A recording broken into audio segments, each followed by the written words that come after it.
Story with Binaca. सुनिए कहानी Binaca की जुबानी। तो लीजिए, हाजिर है देवरती राजा की कथा।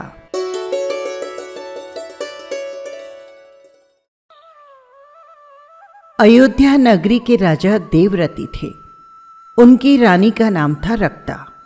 वो बहुत सुंदर थी। राजा सदा उसी के नाद में लगे रहते, क्योंकि वे बड़े ही विषयी थे। शत्रु बाहर से आकर राज्य पर आक्रमण करते, उसकी भी उन्हें कुछ परवाह नहीं थी। राज्य की क्या दशा है, इसकी उन्होंने कभी चिंता नहीं की। जो धर्म और अर्थ पुरुषार्थ को छोड़कर अनीति से केवल काम का सेवन करते हैं, सदा विषय वासना के ही दास बने रहते हैं, वे जीवन में कष्टों को उठाते हैं। देवरती की भी यही दशा हुई।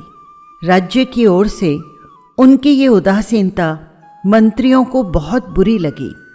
उन्होंने राजा से राज्य संभालने की प्रार्थना की, पर उसका कुछ भी फल नहीं हुआ। ये देख मंत्रियों ने विचार किया और देवरती के पुत्र जयसेन को अपना राजा नियुक्त कर लिया और देवरती को उनकी रानी के साथ देश के बाहर कर दिया। ऐसे काम को धिक्कार है, जिससे मान मर्यादा धूल में मिल जाए और स्वयं को कष्ट सहना पड़े। देवरती अयोध्या से निकलकर एक भयानक वन में आए। रानी को भूख ने सताया, लेकिन उनके पास खाने को एक अन्न का कण तक नहीं। अब वे करे तो क्या करें। इधर जैसे जैसे समय बीतने लगा, रानी भूख से और बेचैन होने लगी। रानी की ये दशा देवरती से नहीं देखी गई, और वो देख भी कैसे सकते थे, जिसके लिए उन्होंने अपना राजपाट तक छोड़ दिया। आखिर उन्हें एक उपाय सूझा। उन्होंने उसी समय अपनी जांघ काट कर उसका मांस पकाया और रानी को खिलाकर उसकी भूख शांत की। और प्यास मिटाने के लिए उन्होंने अपनी भुजाओं का खून निकाला और उसे एक औषधि बताकर रानी को पिला दिया। इसके बाद वे धीरे धीरे यमुना के किनारे आ पहुंचे। देवरती ने रानी को एक झाड़ के नीचे बिठाया और स्वयं भोजन की सामग्री लेने के लिए एक गांव में चले गए। यहाँ पर एक बहुत सुंदर बगीचा था। उसमें एक कोई अपंग मनुष्य चरस खींचता हुआ गाना गा रहा था। उसकी आवाज़ बड़ी मधुर थी, इसीलिए उसका गाना बहुत मनोहारी और सुनने वालों को प्रिय लगता। उसके गाने की मधुर आवाज़ रानी रक्ता के कानों से टकराई। न जाने उसमें ऐसी कौन सी मोहक शक्ति थी, जो रानी को उसने उसी समय मोह लिया, और ऐसा मोहा कि उसने अपना निजत्व भी भुला दिया। रानी सब लाज शर्म छोड़ उस अपंग के पास गई और उससे अपनी पाप वासना उसने प्रकट की। वो अपंग कोई ऐसा सुंदर न था, पर रानी तो उस पर जी जान से न्यौछावर हो गई। सच है, काम न देखे जात कुजात। राज रानी की पाप वासना सुन वो घबरा कर रानी से बोला, रानी जी, मैं एक भिखारी और आप राजरानी, तब मेरी आपकी जोड़ी कहाँ? और मुझे आपके साथ देख क्या राजा साहब मुझे जीवित छोड़ेंगे? मुझे आपके शूरवीर और तेजस्वी प्रियतम की सूरत देखकर कंपकपी छूट जाती है। आप मुझे क्षमा कीजिए। उत्तर में रानी ने कहा, इसकी तुम चिंता न करो, मैं उन्हें अभी ही परलोक पहुंचा ही देती हूँ। सच है, दुराचारिणी स्त्रियां क्या क्या अनर्थ नहीं कर डालती।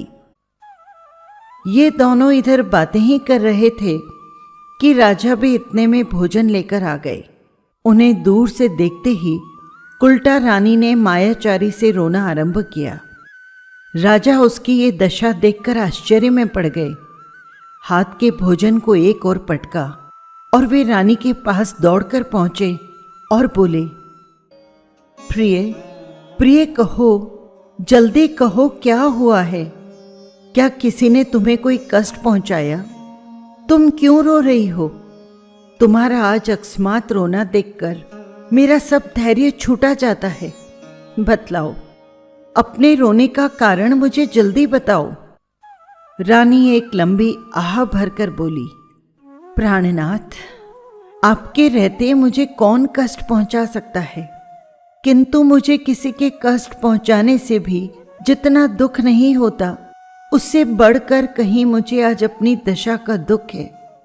नाथ, आप जानते हैं आज आपका जन्म दिवस है, पर अत्यंत दुख है कि पापी देव ने आज मुझे इस भिखारिन की दशा में पहुंचा दिया। मेरे पास एक फूटी कौड़ी भी नहीं।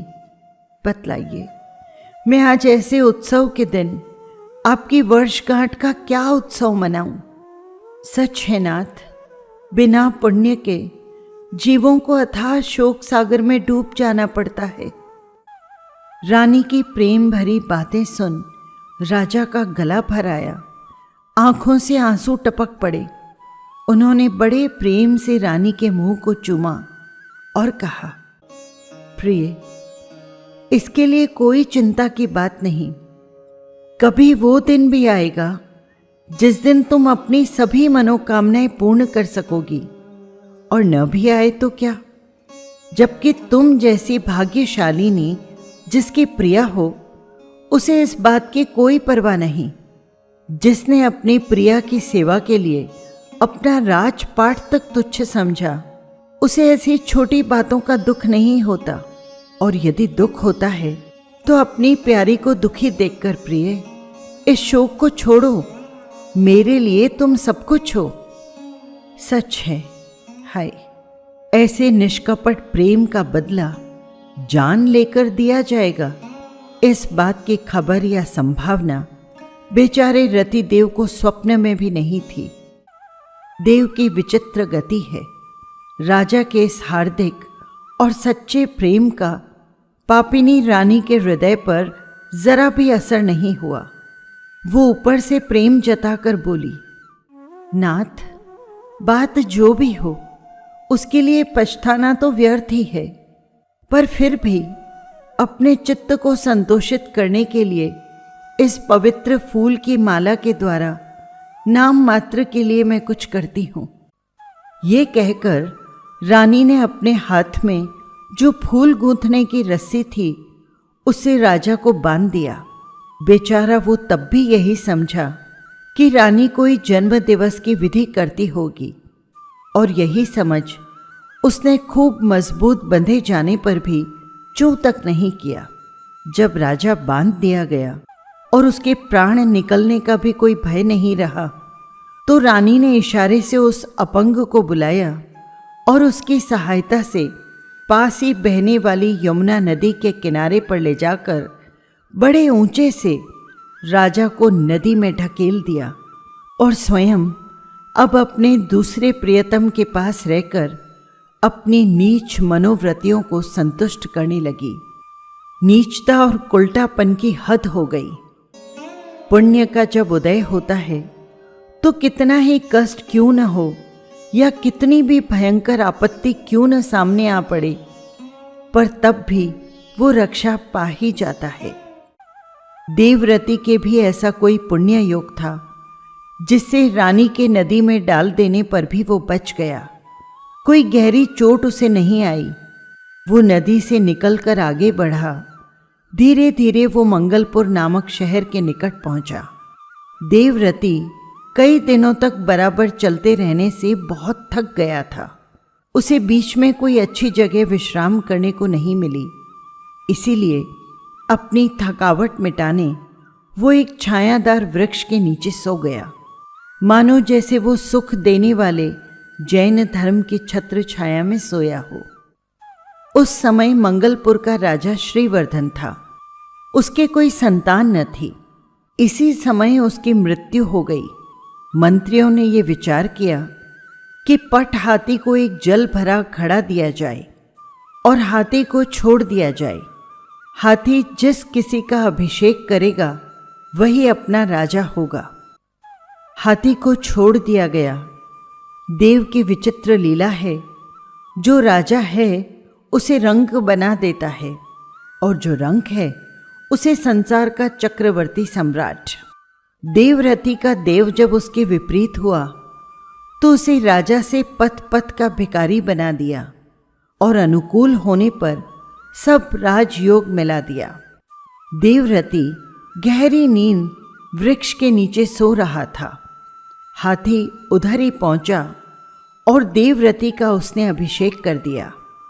देवरति बड़े आनंद और उत्साह के साथ शहर में ले जाया गया और उसे राज्य सिंहासन पर बिठा दिया गया।